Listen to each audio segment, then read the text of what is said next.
Hello, I'm John McBride. Thank you for joining me today to examine a Rakuchu Rakugaizu folding screen of Kyoto. This is a complete view of the screen owned by the Art Gallery of New South Wales. The screen dates to circa 1660, artist unknown. It is an aerial view of all the major temples and shrines in the eastern mountains of Kyoto and the upper and lower city areas of Kyoto. It is in two sections with each screen containing 6 panels. The left screen is nearly 3.7 meters long. The city is viewed from the southwest and we see the Kamo River flowing through the top third of the picture frame from the north. The right screen has the same dimensions. There are only about 200 of these screens extant, about 150 of them in Japan, and 50 of them in overseas institutions. The gallery screen is interesting because it is extremely rare for a pair of screens to be depicted from a unified perspective. The only precedent for this approach is the National Treasure Funaki screen held by the National Museum of Tokyo. And I'll introduce this screen shortly. Today I will introduce the Rakuchu Rakugaizu genre, discuss the provenance of the gallery screen, and then we'll have some fun visiting virtually the buildings and streetscapes depicted in the screen and comparing them to today's Kyoto. First, some references. In 1982, Asian art curator at the Art Gallery of New South Wales, Jackie Menzies, provided a detailed description of the screen. This was shortly after its accession into the Art Gallery of New South Wales collection, and I've provided a copy of this important document at bit.ly/Sydney Kyoto screen. I have translated all the labels on the screen and provide a copy of this at bit.ly/Sydney Kyoto screen labels. Professor Okudaira is a leading art historian specializing in Rakuchu Rakugaizu, and he assisted me in analyzing the gallery screen. He is an expert also on the Shimane Version Screen, and I have summarized his research in a 15-page document available at bit.ly/Kyoto screen. My own presentation on the Shimane screen is available on this YouTube channel, and I'll provide a link in the comments below. I highly recommend Dr. Matthew Stavros's Kyoto, an Urban History of Japan's Pre-Modern Capital for an overall history of Kyoto, and Dr. Stavros is based at the University of Sydney. And Dr. Matthew McElway's book Capital Scapes, Folding Screens and Political Imagination in Late Medieval Kyoto, deals with the hidden political meanings behind the imagery in the screens.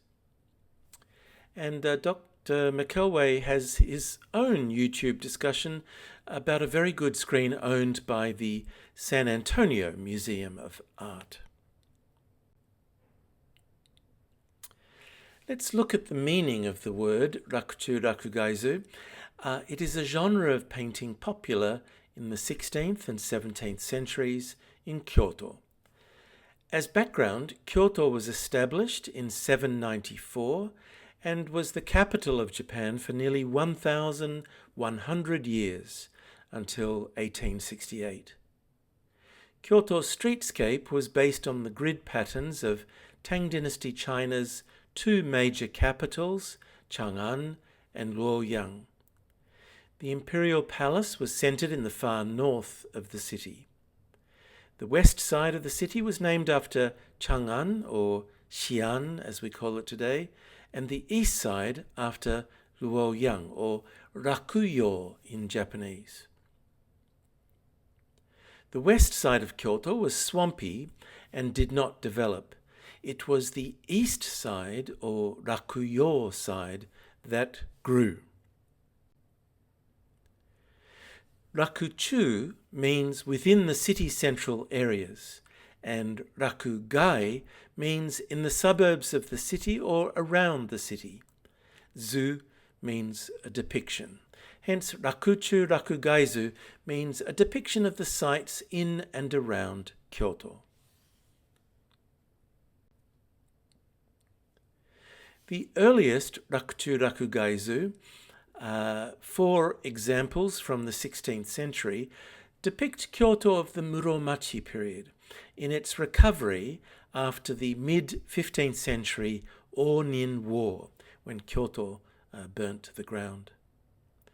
The Muromachi period was interesting because the power balance was held neither by the shogun, nor the emperor, nor bureaucrats, nor powerful religious groups. It was the merchants who were on the ascendancy and were busy rebuilding the city of Kyoto, and are so delightfully depicted in the screens. The oldest screen is this one from the early 16th century.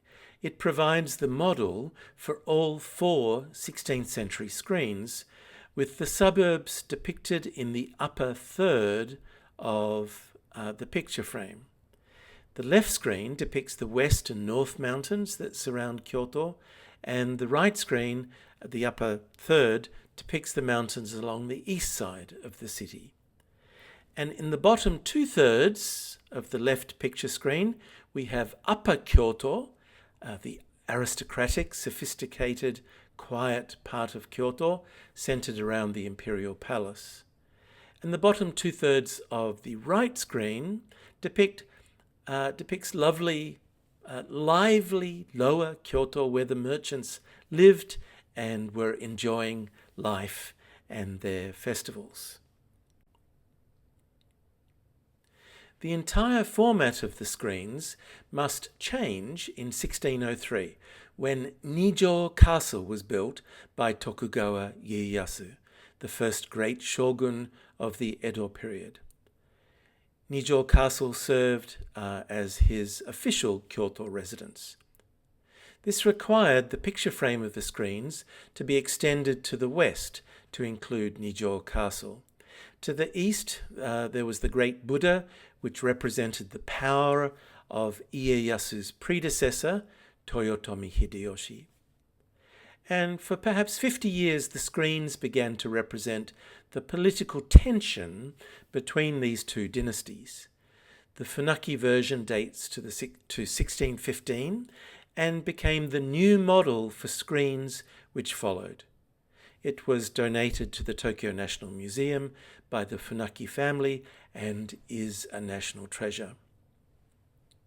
As I mentioned, it is an important reference for the gallery screen because it has the same unified southwest perspective as the Sydney version, which is very rare. The Shimane version, which I've done some work on, was produced just after the Funaki version.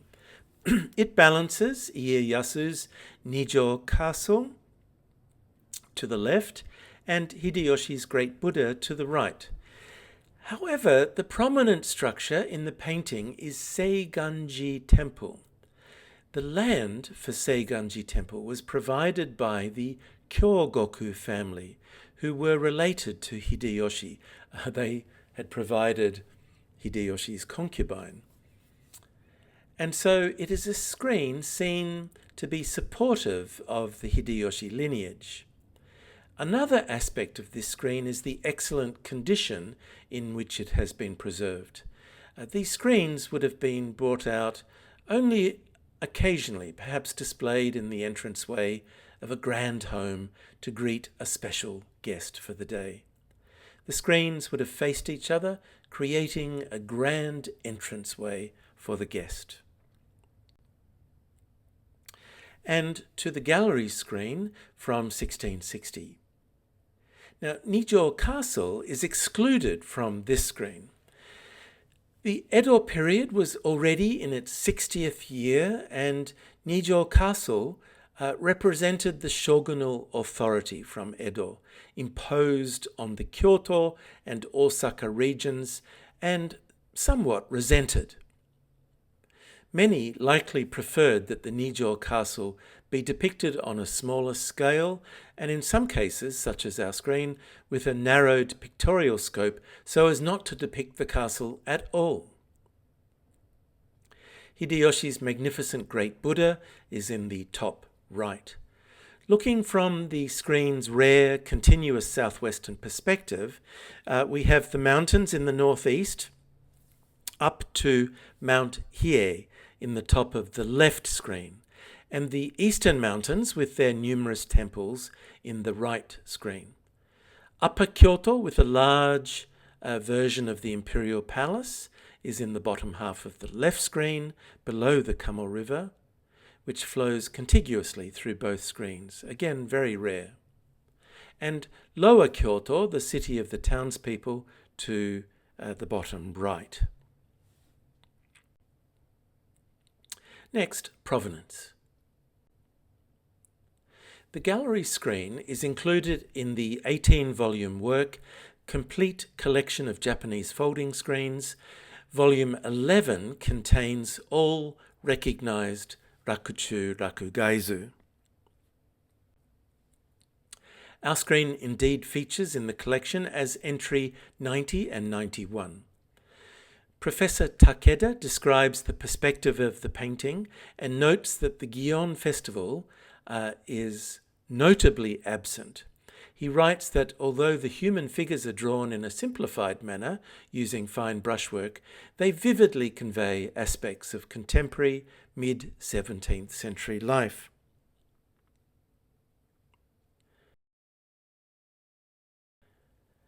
This is my full translation, which you can peruse at your leisure. In 1970, the gallery screen was displayed in a very early exhibition of this genre of screens at the Kyoto National Museum. Professor Okudaira was able to locate a copy of the catalogue. The screen is number 5, and the catalogue has a black and white photograph.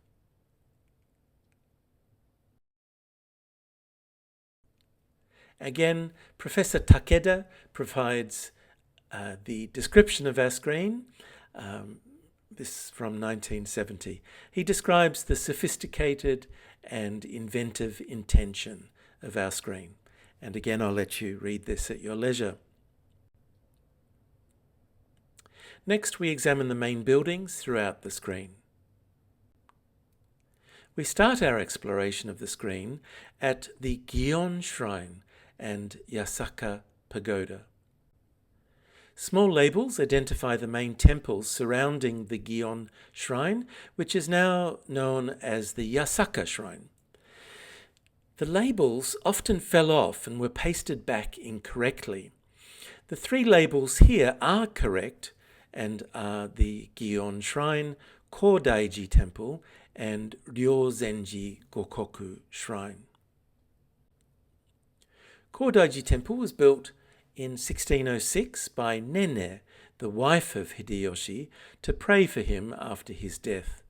The garden is by the master garden designer and aristocrat Kobori Enshu. Enshu cleverly uses the Higashiyama, or Eastern Mountains, as borrowed landscape, shakkei, to enhance the depth of his garden. Yasaka Pagoda belongs to the Zen Hokanji Temple. It is one of Kyoto's earliest temples. It was likely established by the Hata clan, a clan of Korean weavers living in the Kyoto basin well before Kyoto became the capital in 794. The building in our screen was rebuilt in 1440, built by the 6th Muromachi shogun, Ashikaga Yoshinori. And it is the one that survives today. Of course, it's a popular defining symbol of Kyoto. Gion Shrine was renamed in 1868 at the time of the Meiji Restoration. Yasaka Shrine was originally known as Gion Shrine because it was dedicated to a deity associated with plague protection. In 1868, the Japanese government ordered the separation of Buddhism and Shinto, this was known as Shinbutsu Bunri, and restructured many religious institutions. Gion Shrine was reorganized as a purely Shinto shrine and officially renamed Yasaka Shrine to reflect its Shinto identity.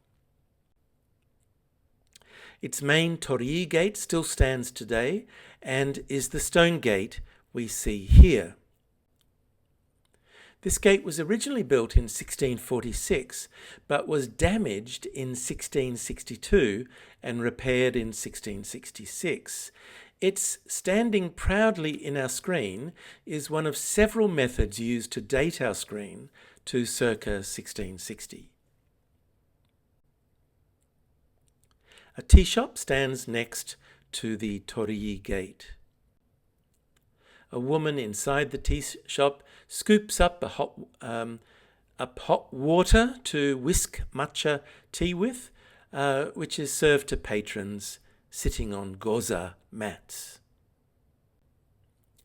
This is the equipment of the tea vendor, a beautiful bamboo whisk to froth the tea, and a bamboo spoon to deliver 2 scoops of precious powdered tea. The tea was expensive, and so this image is indicative of the peaceful and prosperous nature of mid-17th century Kyoto. Today, my favourite place to have tea is Toraya's Cafe near the Gosho Imperial Palace. Toraya is the leading purveyor of tea ceremony sweets and provide the latest seasonal sweet alongside a bowl of matcha tea. The god venerated at Yasaka Shrine is Susanoo, or more formally Susanoo no Mikoto, the god of storms. He is placated here and the city hopefully protected from his wrath. The main hall of Yasaka Shrine is a national treasure that was rebuilt in 1654 by Tokugawa Ietsuna, the 4th shogun of Edo, just 6 years before it was painted in our screen. It's distinguished by a unique architectural style known as Gion Zukuri, in which the main sanctuary and the worship hall are covered by a single massive roof. In 869, the 3 mikoshi, or divine portable shrines, of Gion Shrine were paraded through the streets of Kyoto to ward off an epidemic. This was the beginning of the Gion Matsuri, the Gion Festival, which has been held for over 1150 years and only cancelled 3 times for the Onin War, for World War II, and for COVID.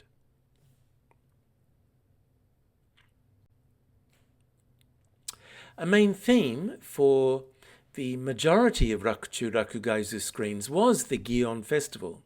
It is conducted from 17 to 24 July each summer. On the 17th of July, the 3 mikoshi carry Susanoo, his wife, and their children on a sort of business trip around town before resting for the week at the sacred Otabisho, and then returning to the main shrine on 24 July. The portable shrines are then followed by a grand cultural procession of decorative floats owned by each of the quarters of the city. The route taken was highly political, and some screens show the route being diverted to include a pass-by of the shogunate's Nijo castle. The lead float is always the naginata hoko. Naginata is a pole weapon which symbolically cuts through impurity and misfortune. And the Gion Kobu geisha district, the busiest geisha district of 5 in Kyoto is closely associated with Yasaka Shrine. Gion originally developed as a monzen-machi, a shrine front town, serving pilgrims visiting Yasaka Shrine. And as such, the courtesan district has always been afforded protection by Yasaka Shrine. A tributary to the Kamo River is the Shirakawa River, and up near Yoshida Shrine there is a road up to a Shirakawa River crossing before it flows down through the Gion Kobu district,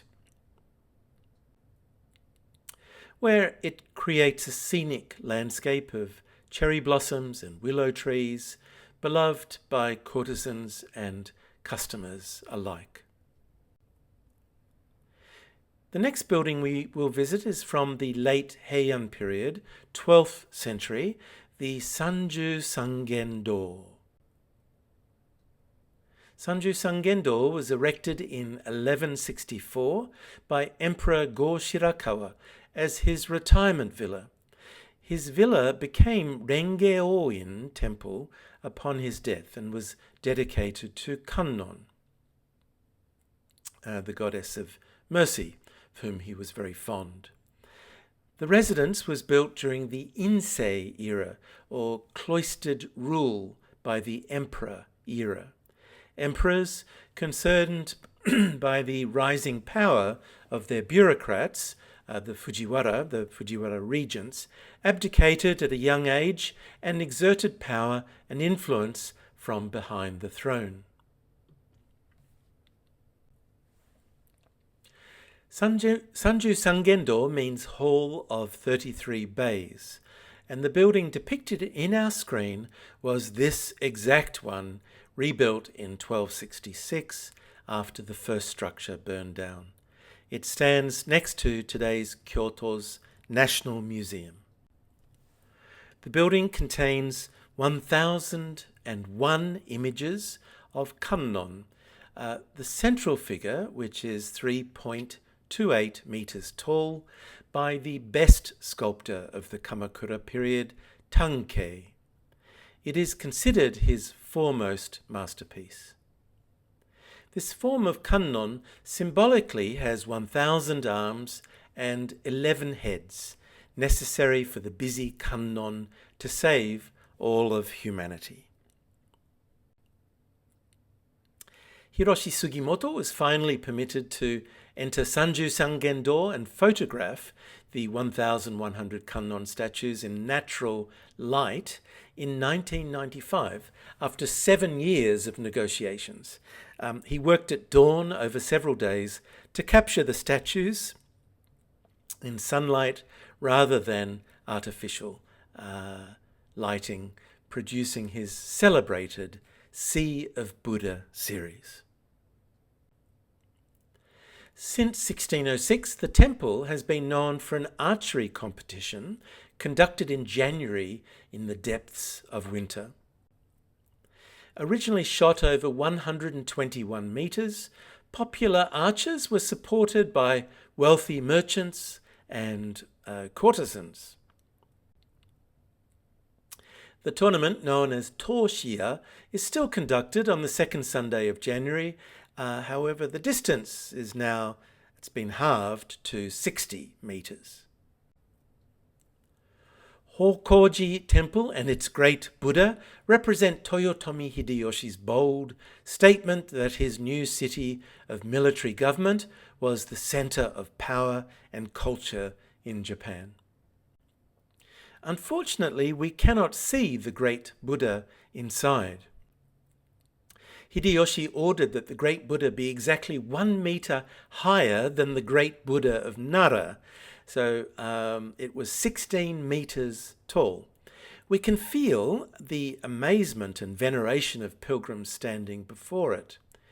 Hideyoshi confiscated all weapons from non-military classes and melted down the weapons to create the first version in 1595. It was destroyed in an earthquake the following year. The version we see in the screen was built by Hideyoshi's son in 1612 in bronze. Tantalizingly, we see just the lotus petals of its base in brilliant green and gold.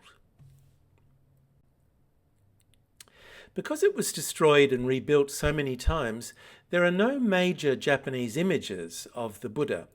However, the 1780 Guide to Famous Places of Kyoto hints at a temporary wooden version with his face peeping out from his window. And Engelbert Kaempfer, a German physician working for the Dutch at Nagasaki in 1691, sketched the Buddha in our screen when he visited Kyoto on his way to Edo to pay respects to the shogun. Today, the temple stands behind the National Museum of Kyoto. It still has its bell, cast in 1614, which so offended Shogun Tokugawa Ieyasu, as the small inscription seen here in the blue square reads, "The country and the house, peace and tranquility." But it is written such that the characters for Ieyasu's name are dismembered by the characters for peace. Ieyasu took this to mean peace could not be achieved without his dismemberment. It was enough for him to attack Osaka Castle and kill Hideyoshi's son, thus ending Hideyoshi's lineage.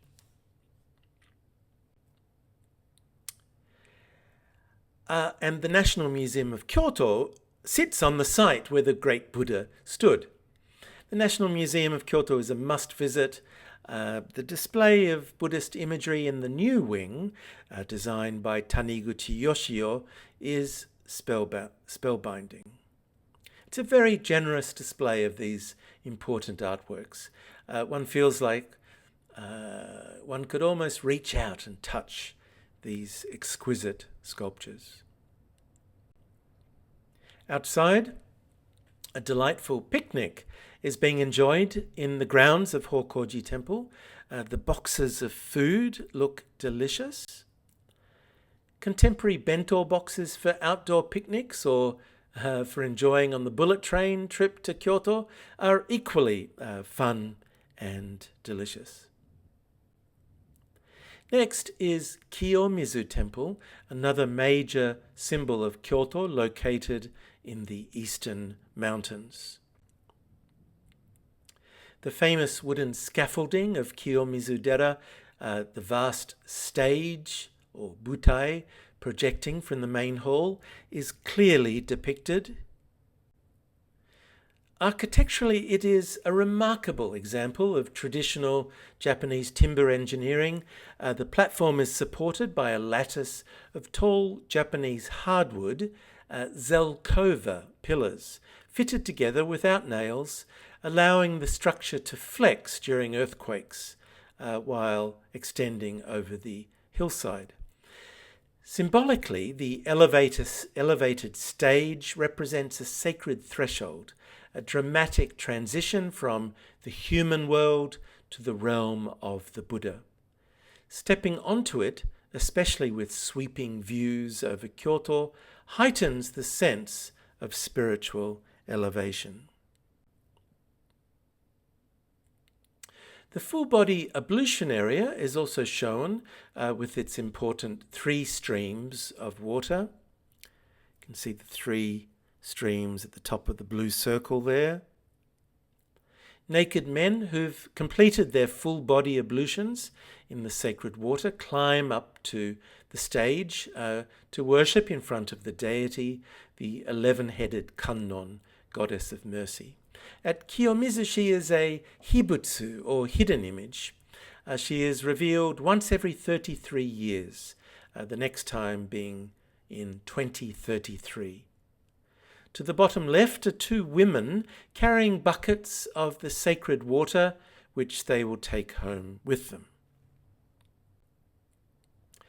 Today, the 3 sacred streams still flow at the Otowa waterfall.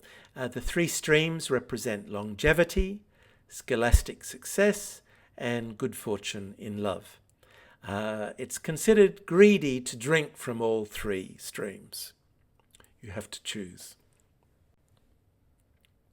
Next is Yoshida Shrine, near Kyoto University on Mount Yoshida, and famous today as it was in 1660 for its wooded setting, which is beautifully depicted here. It was founded in 859 to protect the northeast quarter of the city, the Demon Gate in Chinese geomancy. It later became the headquarters of the highly nationalistic Yoshida school of Shinto, which preached Shinto's primacy over Buddhism and Confucianism. It received widespread support from the imperial court and leads us into emperor worship in the modern era. We find one more building close by, also labelled Yoshida. Professor Okudaira believes this to be a mistake. He explains that the labels often fell off and were replaced in mistaken locations, and he believes this is what has happened here. This large gate and main temple hall is Chiyongin Temple. Its magnificent gate and main temple hall are clearly visible in the screen. The main gate dates to 1621 and is the one that survives today and depicted in our screen. Temple gates usually have three bays symbolizing the Buddhist three gates of liberation: emptiness, formlessness, and wishlessness. However, the great Sunmon of Chiyongin is exceptional in having 5 bays across the facade. Architecturally, this reflects its immense scale and status as the head temple of the Jodo Pure Land sect.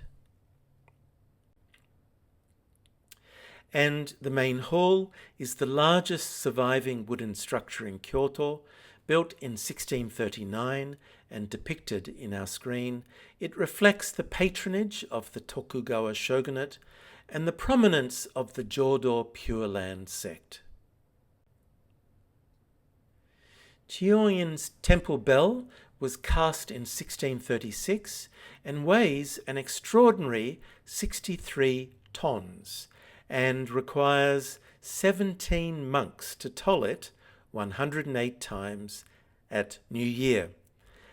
They are yelling out once more and toll for the 108 sins of man, the last strike of the bell being just before the stroke of midnight on New Year's Eve, thereby enabling us to start the new year fresh and rid of our sins.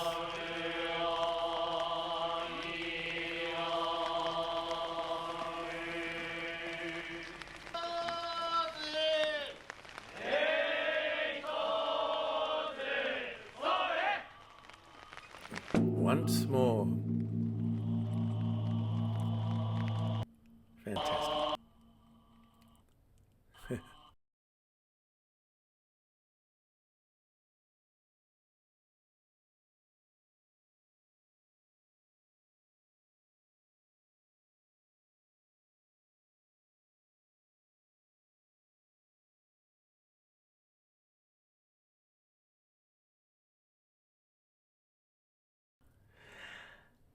We must not ignore the prominence of the Gosho Imperial Palace in the screen, taking up over 1/2 of the Upper Kyoto area. The palace is a large area and is located exactly where the Gosho Imperial Palace is located today, slightly southwest of the original Heian period palace, which, as you know, was in the central north of the city. Today it's contained within the Kyoto Imperial Palace Park, which is open for strolling. Today's structure dates to 1855, and they are a fairly true representation of that original dairi, or the residential and office buildings of the Heian era imperial palace. You can book a visit to this structure through the imperial household website. Outside the palace, samurai in their finest outfits approach the palace gate, while low-ranking samurai bow before the aristocrats. The formal samurai outfits worn by the three fine gentlemen to the left are sleeveless, high-shouldered jackets called kamishimo, and they wear the formal thick skirt called hakama. Four palanquin carriers are resting while they wait for their passengers to visit the palace. The palanquins could be magnificent artistic objects, lavishly finished with gold lacquer interiors, carried by four porters. The large aristocratic residence to the southwest of the Gosho Imperial Palace is likely the Sanjo Dono mansion. Only two of the four characters of the label are visible, and so this is conjecture, but highly likely. The Sanjo Dono were influential aristocrats descended from the northern Fujiwara line, the most prestigious aristocratic lineage. Later family members would be key players like Sanjo Sanetomi in the Meiji Restoration and overthrow of the shogunate. Next, we look at two temples side by side, which we understand to be Honnoji and Myomanji temples. Professor Okudaira believes this based on a calculation of their locations. Old maps show that in the 17th century, these two temples had the largest precincts in this area. Honjoji had been moved to this location in Temple Town, Teramachi, by Hideyoshi in 1591. But it was at its original location that the first great unifier of Japan, Hideyoshi's predecessor, Oda Nobunaga, was assassinated in 1582. More correctly, he was forced to commit suicide within Honnoji Temple. Our screen depiction is exactly as we see Honnoji today, and in the same location along Teramachi Shopping Arcade. Oda Nobunaga was surrounded at the original Honnoji by his treacherous general Akechi Mitsuhide's warriors on 21 June 1582, and he committed suicide inside the temple. You can see Oda to the far right there. Next, an impressive kabuki theatre stands near the Shijo, or 4th Street Bridge, which, unlike 3rd and 5th Street bridges, was always a temporary structure. You can just see the planks there. The costume is for Nari Hiramai. It was performed mainly in wakashu kabuki, using adolescent boys, and therefore represents a scene from the mid-17th century. We use this also to date the screen to 1660. Nari Hiramai was graceful and fluid and presented the adolescent boys in sensual ways, and it would soon be banned for its public moral concerns. Today, the Minamiza Theatre, the oldest theatre in Japan, stands exactly where our screen's stage stood at the birthplace of Kabuki in Japan. Next to the Kabuki Theatre is another theatre with a tag stating that it is Sanai's performance space, indicating it was a famous puppet theatre owned by Yamashiro Sanai Dayu. Unfortunately, the entire image has been rubbed from our screen. The Shijo Kawara archery range is outside the puppet theatre. Very unfortunate. At the foot of Sanjo Bridge is Kaikoji Temple. We can see a large pedestal for a Buddhist statue with pilgrims on their knees in prayer before the statue. They are praying while intently focused on the face of a very large 4.8 metre high statue of Shakanyorai, or the original, the historic Buddha. He is called the Joroku Buddha, referring to his 4.8 metre height, considered the Buddha's life-size height, metaphorically anyway. The statue dates to the Kamakura period and is by the famous Unkei and his son Tankei, whom we met at Sanju Sangendo. The story goes that when Go Mizuno was crowned prince in the 1610s, there was a plot to assassinate him by cutting his throat. The plot was foiled, but the Buddha's neck began to bleed. He had sacrificed himself for the emperor.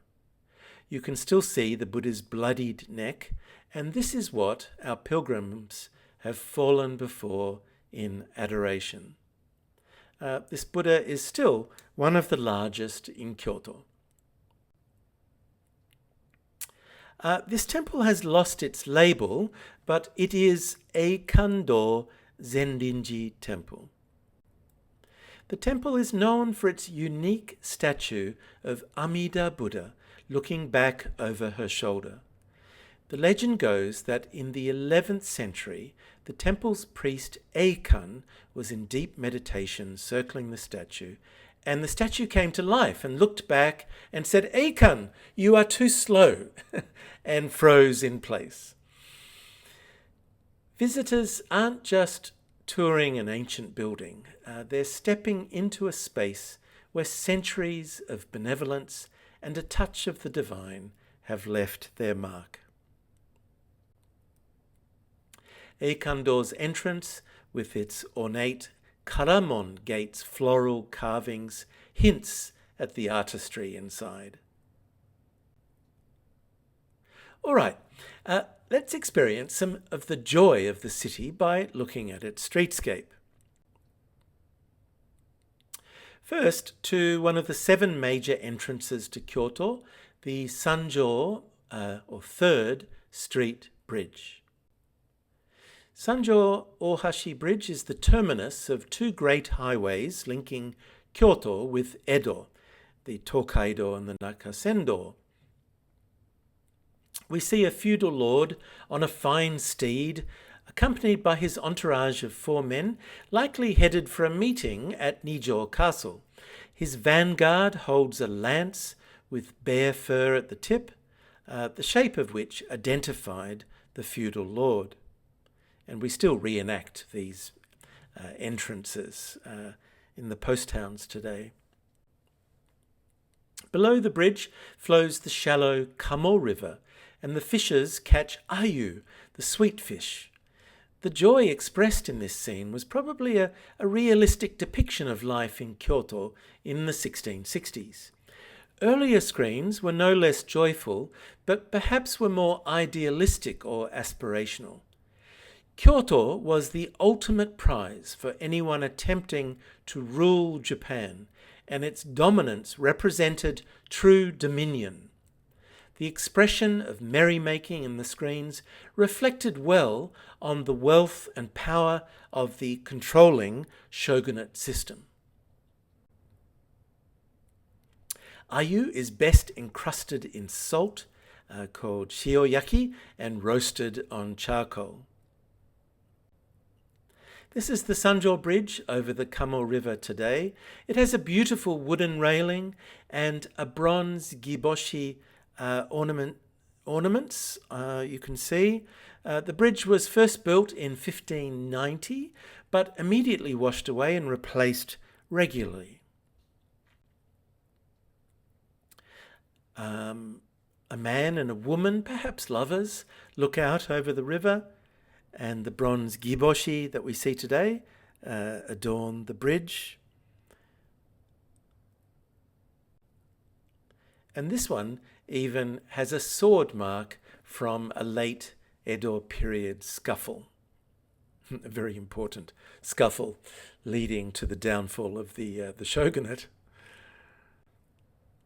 Lovers still gather along the banks of the Kamo River close to Sanjo Hashi Bridge, you can see in the distance.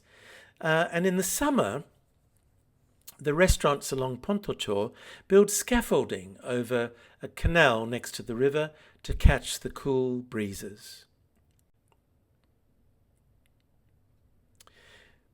These restaurants are old tea houses which face Pontocho, another of the 5 geisha districts of Kyoto.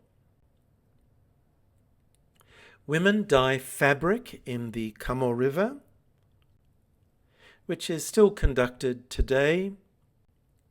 And we see these valuable dyed fabrics being tensioned and dried with bamboo strips and dried in the inner courtyards of townhouses. This process is called shinshibari and is still used in Kyoto's dyeing workshops, particularly for fine textiles, for kimono. Extending from the Sanjo Bridge is Sanjo Street, or the 3rd Street. It is labelled and is full of interesting shops. This is a tabi socks store. Since there are brown and white versions, they may possibly be selling both leather tabi and cotton, white tabi. Up until around the first half of the 17th century, tabi were leather, deer and monkey hide. After that, as cotton cultivation became widespread, they gradually shifted to cotton tabi. The brown ones are made from deer and monkey hide. The white ones are what we consider to be proper tabi today, made from cotton. There are numerous book and washi paper sellers along Sanjo Street in our screen, just as there is today. My favourite is Kyukyo-do. It still sells bound volumes of 20 pages of washi paper for $1 per sheet, just as we see in our screen. Washi Japanese paper is made from the inner bark of a hybrid mulberry or Edgeworthia, known in Japanese as Mitsumata.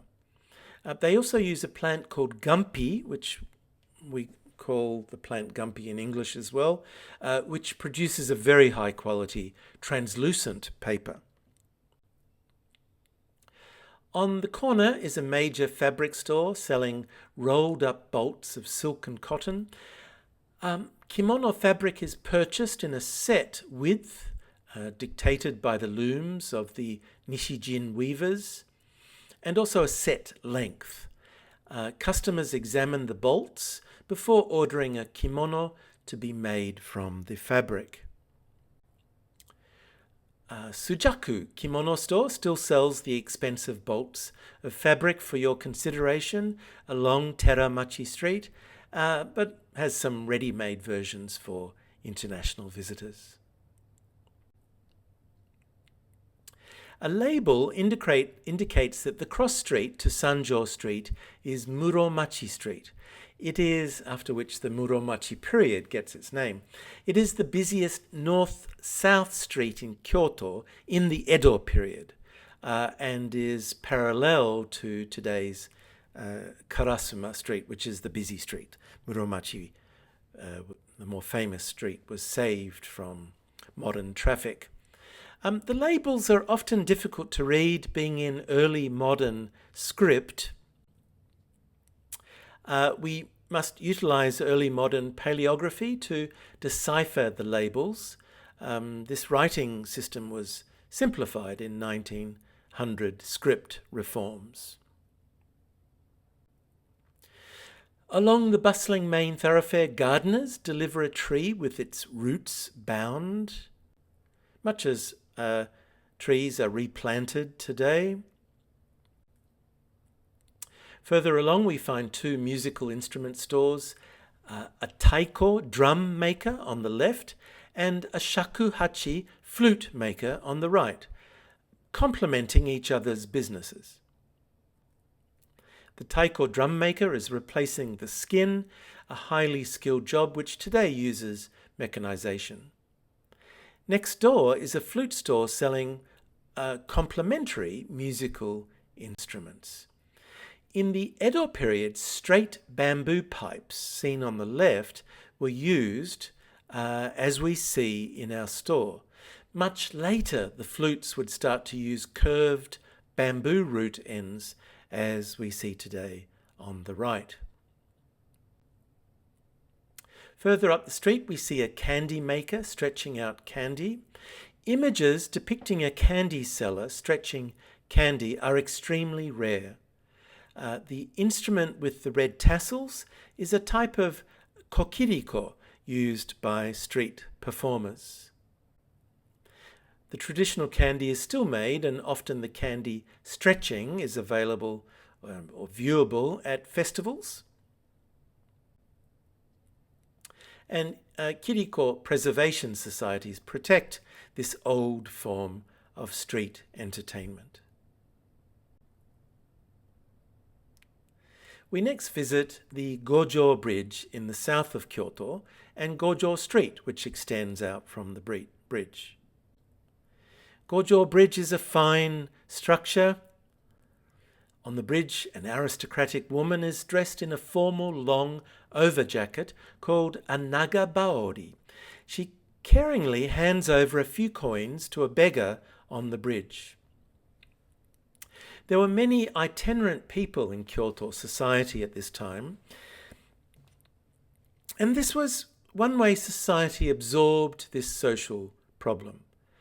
Employment as sumo wrestlers or guards or pilgrims was another way of dealing with itinerants or caring for itinerants. On the left, we see a traveller on top of a pack horse, which was a way of getting a ride at a cheaper rate, albeit less comfortable. Directly down from the bridge on Gojo Avenue, we see two fan shops and a scroll mounting store and an archery store. And the street has a label, Gojo, or 5th Street. The fan stores are selling uchiwa fans for summer use. We see an artist painting directly onto the fan to order. Today, there are many fan stores remaining in Kyoto. Aiba Fans is one from 1689, which still sells the uchiwa fans with the latest fashion motifs. Further along the street, a street fight breaks out amongst itinerant samurai, and peaceful citizens flee the scene. Up on the Kamo River, peace returns with children frolicking in the river. The Kamo River can be seen to have no embankments, and this is another fact used to date our screen. This photograph, which is from 1880, indicates the type of embankment which was installed just 10 years after our screen was painted. So again, another dating tool. Yamato Oji is a major highway to the south linking Kyoto to Nara. Nara is historically called Yamato, which is how the highway acquired this rather grand name, the Great Yamato Avenue. And we also see the Takeda Street, which is the street to Fushimi in the south. During the Edo period, temples, shrines, and the entertainment quarters of eastern Kyoto helped establish the Great Yamato Street as a lively commercial and cultural corridor. We see building materials entering the city. This is along the Takeda Street from the south. There are ox-drawn carts with building materials and rice bales. Today, Yamato Ojidori remains known for traditional townhouses called machiya, tea houses, small galleries and restaurants, preserving much of its historic character.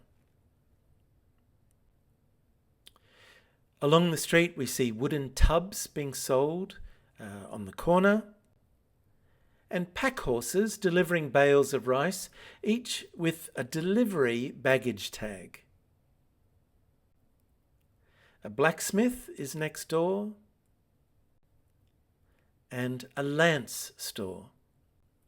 And finally, a lacquerware store.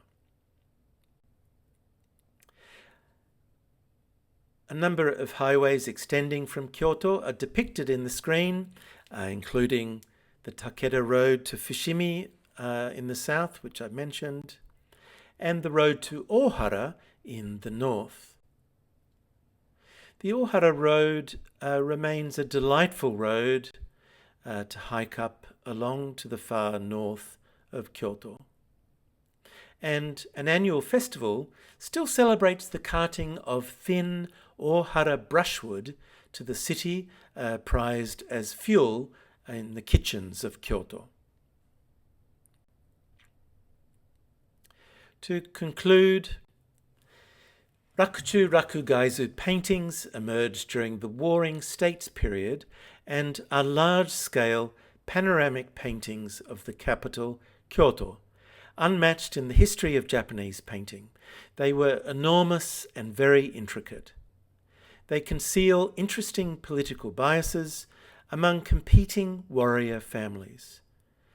But I think you'll agree, for us, they are a wonderful representation of urban life and I believe add colour and meaning to a visit to contemporary Kyoto.